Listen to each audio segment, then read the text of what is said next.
Hello friends, कैसे हैं आप सभी। मेरा नाम है महेंद्र वर्मा और आप सभी का अध्ययन क्लासेस में स्वागत है।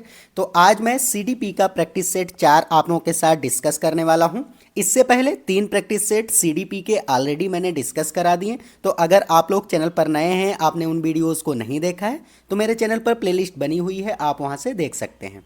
और यहाँ पर सीडीपी जो मैं यहाँ पर प्रैक्टिस सेट कराता हूँ, उसमें लेवल 1 और लेवल 2 दोनों के क्वेश्चंस आपको मिलते हैं। तो काफ़ी इंपॉर्टेंट ये वीडियो होने वाला है। अगर आप चैनल पर नए हैं तो इसको ज़रूर सब्सक्राइब कर लीजिए।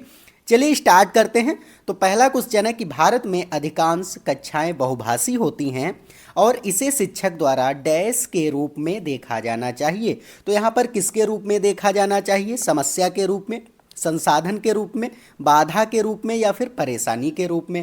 देखो, जो भारत में यहाँ पर अधिकांश कक्षाएं कह रहा है कि बहुभाषी हैं, इसका मतलब है कि वहाँ पर अलग अलग पृष्ठभूमि के बच्चे आए हुए हैं। तो उसको हमें क्या किस रूप में देखना है? तो संसाधन के रूप में देखना है, इसलिए बी ऑप्शन जो है वो करेक्ट हो जाएगा। चलिए नेक्स्ट क्वेश्चन देख लेते हैं।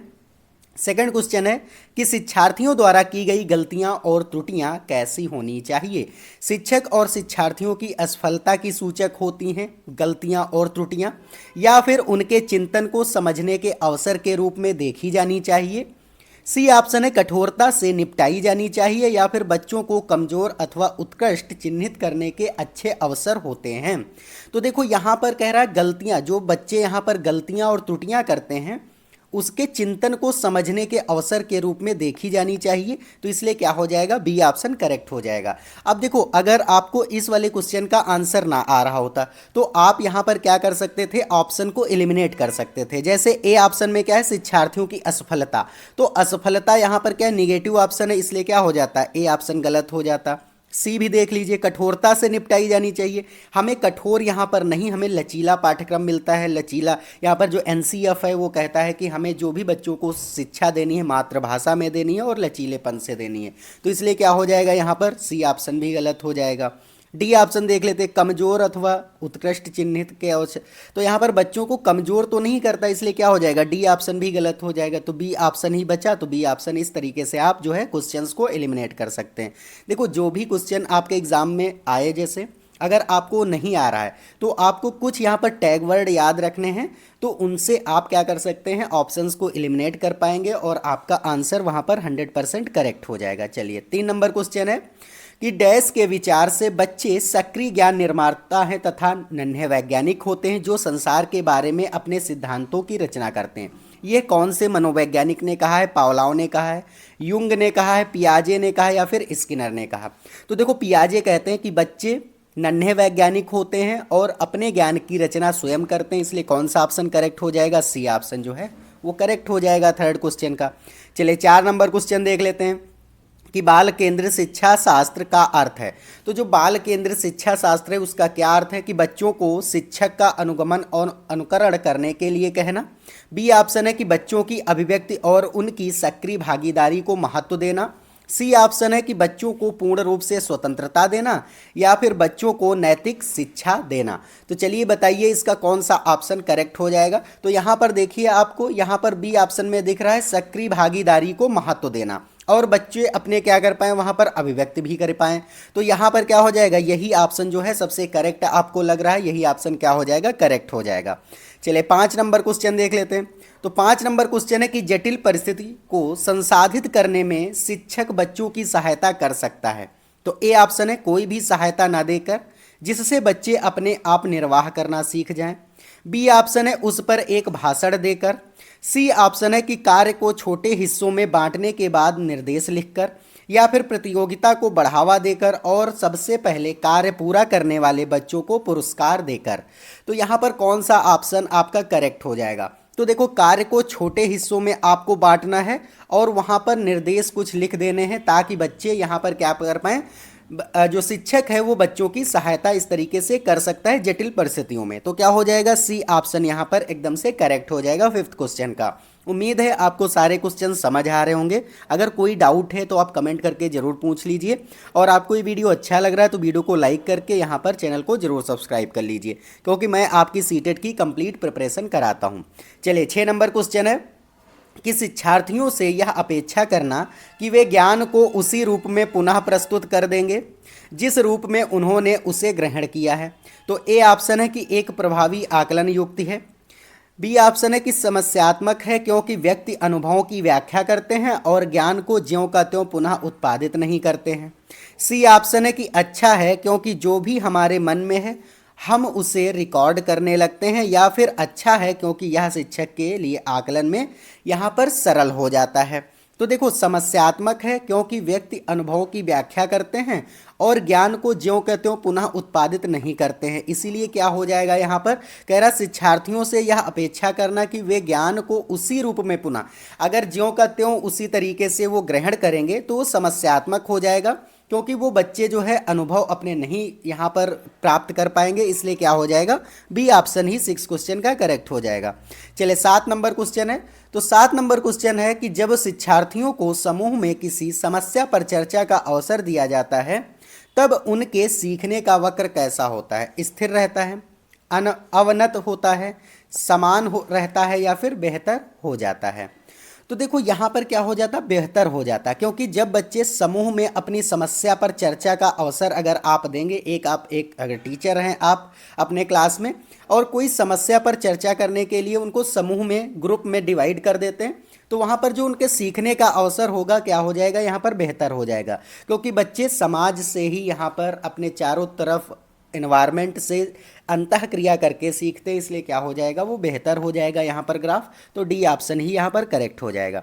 चलिए 8 नंबर क्वेश्चन है कि विकास की गति एक व्यक्ति से दूसरे में भिन्न होती है किंतु यह एक डैश नमूने का अनुगमन करती है, अव्यवस्थित, अप्रत्याशित, क्रमबद्ध और व्यवस्थित, या फिर एड़ी से चोटी की तरफ यहाँ पर हो जाएगा। तो कौन सा यहाँ पर ऑप्शन आपको करेक्ट दिख रहा है, बताइए जल्दी से 8 नंबर क्वेश्चन का।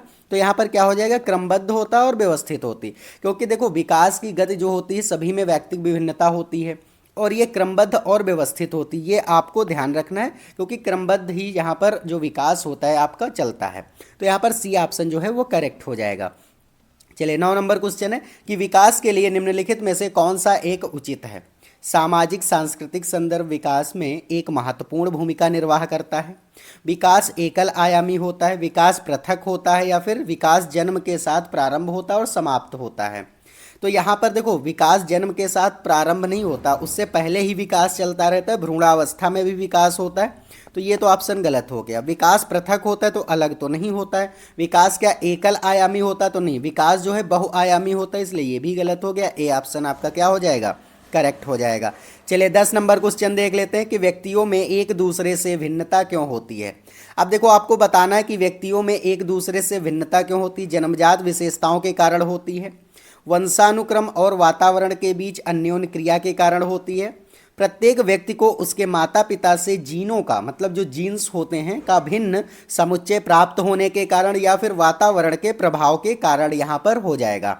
तो यहाँ पर कौन सा ऑप्शन करेक्ट हो जाएगा, देखो नेचर और नर्चर के कारण ही जो होता है यहाँ पर सभी व्यक्तियों में भिन्नता पाई जाती है, इसलिए क्या हो जाएगा, बी ऑप्शन जो है आपका यहाँ पर करेक्ट हो जाएगा। चले 11 नंबर क्वेश्चन है कि बच्चे के सामाजिकरण में परिवार डैश भूमिका निभाता है। तो बच्चे का अगर सामाजिकरण हो रहा है तो उसमें परिवार की क्या भूमिका होती, रोमांचकारी होती, मुख्य होती, गौड़ होती, या फिर कम महत्वपूर्ण यहाँ पर हो जाएगी। तो यहाँ पर परिवार की भूमिका मुख्य होती, क्योंकि बच्चे का सामाजिकरण परिवार से ही स्टार्ट होता है और जो पहला फेज होता है वही सबसे ज़्यादा इंपॉर्टेंट होता है, इसलिए मुख्य भूमिका जो है परिवार निभाता है। तो बी ऑप्शन आपको करेक्ट कर देना है। चलिए 12 नंबर क्वेश्चन है कि निम्नलिखित में से कौन सा एक सही मिलान वाला जोड़ा है। आपको बताना है यहाँ पर कि कौन सा मिलान वाला यहाँ पर सही जोड़ा हो जाएगा। देखो औपचारिक संक्रियात्मक बच्चा, अनुकरण प्रारंभ और कल्पनात्मक परख खेल। देखो औपचारिक में यहाँ पर कल्पनात्मक तो हो जाएगा लेकिन अनुकरण प्रारंभ करता ऐसा नहीं होता है, तो यहाँ पर ए ऑप्शन क्या हो जाएगा, गलत हो जाएगा। शैशवावस्था में क्या होता है, तर्क का अनुप्रयोग और अनुमान लगाने में सक्षम।